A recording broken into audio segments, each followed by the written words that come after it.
Picture the year 2000, the Y2K hangover still throbs, gladiator quotes are taped to dorm doors, and every publisher wants its own 3D RPG epic. No one quite knows which ingredients made BioWare's soup taste so good, but everyone is ready to copy the recipe. Into this scrum vaults Summoner, Volition's maiden voyage beyond space shooters, a game that straps timed combo swordplay onto a sprawling Euro overworld, sprinkles Diablo-light loot mathematics inside mouse-driven menus, and then cheerfully announces, "Oh, by the way, the hero can channel a kaiju whenever he feels cranky. Please don't melt your Pentium." Is it underrated, overrated, or merely rated R for polygonal limb dismemberment? Fans swear it's a raw gem in THQ's early catalog. Critics recall elbows sharp enough to slice toast. Essential. Only in the way a weird cousin is essential to the family tree. He makes Thanksgiving unpredictable. Negligible? Tell that to anyone who can still quote the Tavern Bard's immortal, "Have you ever been to the cloud city of the Varian Mountains?"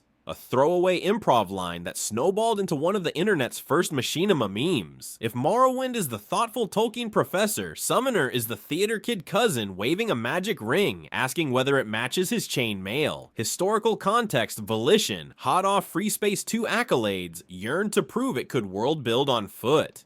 THQ, meanwhile, needed an RPG for its fledgling PlayStation 2 pipeline. The console edition of Summoner landed October 26, 2000 as a US launch title, just in time for holiday hype. The PC port arrived roughly 5 months later, on 19 March 2001, swapping the right stick camera for a mouse, offering truly high-res display modes up to 1280 by 960, and bundling an anisotropic filter slider that owners of GeForce 2 boards flaunted like MTV Cribs status symbols. Genre stakes were sky high. PC role players were still unpacking Baldur's Gate 2 and Diablo 2. Console fans equated RPG with Final Fantasy. Summoner tried to fuse both camps. Real-time movement, a pause for orders overlay for micromanagers, Diablo-style loot colors, and cutscenes stuffed with Shakespearean gravitas delivered by Champaign, Illinois, VO recruits. My first brush came at XP Arcade, a Pentium 3 rig between two land Quake machines and a lonely Dreamcast. The clerk slung me a code red and shrugged. New one where you turn into a demon and slap peasants. Try it? Minutes later, a tutorial siege had me summoning a stone golem, screen shaking, textures buckling, and I realized Volition wasn't here to drop subtle stakes. Here, prophecy enters with flaming catapults and leaves with therapy bills. The mood fit the millennium. DreamWorks had spent $60 million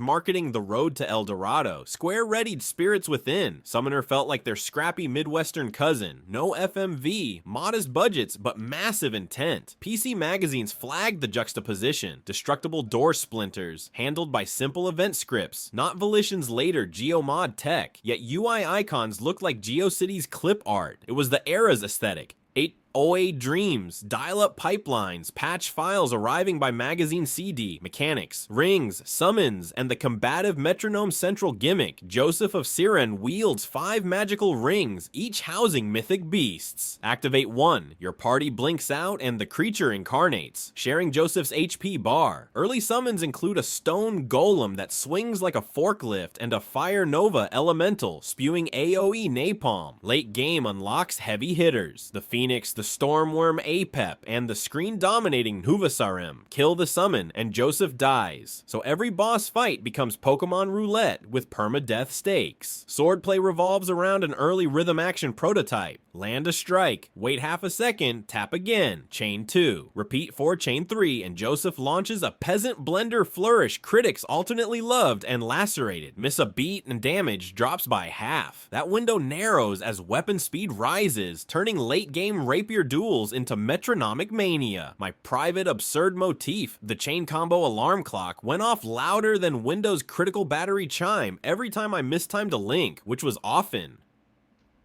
Party dynamics and real-time panic. Your entourage bulges to 5. Fleece the cut purse, Jekar, ex-militia bruiser, Rosalind, spear maiden of the church, and Yago, Joseph's Gandalf with tax fraud mentor. Unlike the PS2 version's D-pad cycling, PC players reorder party members via F keys for dialogue context, but combat AI stances switch through tiny sword and shield icons. Aggressive, defensive, passive, no function key shortcut here.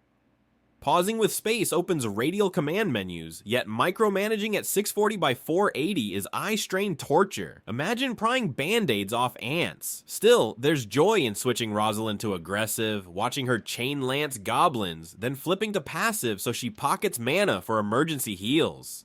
Skills progress by usage. Swing hammers to raise bludgeon, fry spiders to boost fire. Talent points buy passives. Backstab crits for fleece. Mana discount hymns for Rosalind. Min-maxers discovered a farm exploit under Linnell. Set party AI to aggressive. Spawn skeletal rats with a bugged lever. Leave PC idling during dinner. Return to maxed polearms. Volition patched spawn rates in V1.1, but not before speed grinders etched Rat Seller into GameFAQs Legendarium. Loot economy and the Great Smithy Incident gear drops via Diablo palette. White common through Red Legendary. Socketable runestones add elemental mods. Emberstone scissors carve plus fire into blades. Frostbite crystals chill. Mix opposing runes and the weapon shatters, teaching hard lessons about experimentation.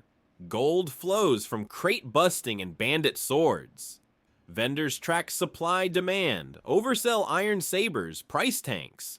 Pre-patch V1.0 lacked merchant gold caps, letting players liquidate entire bandit camps and bankrupt blacksmiths. Shops sat empty until a world zone reset.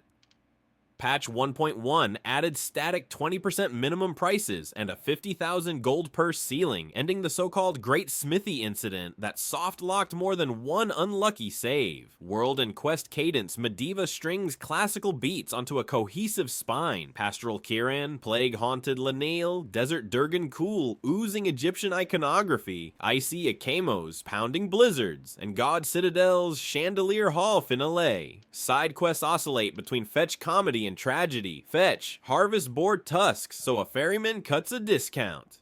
Tragedy, stage a palace coup only for the usurper's daughter to immolate. Prophecy, fine print strikes again. Optional bosses elevate stakes. Four-armed golem lurks beneath Wolong Monastery. The rampaging Kirin stalks Durgan Cool dunes. Each can one-shot underleveled parties, forcing players to grasp that chain combo timing or abuse summons defensively. Legacy and influence critical aftershocks. PC gamers scored the Windows version 78, praising scale but lamenting VO that slips between Broadway and Bowling League.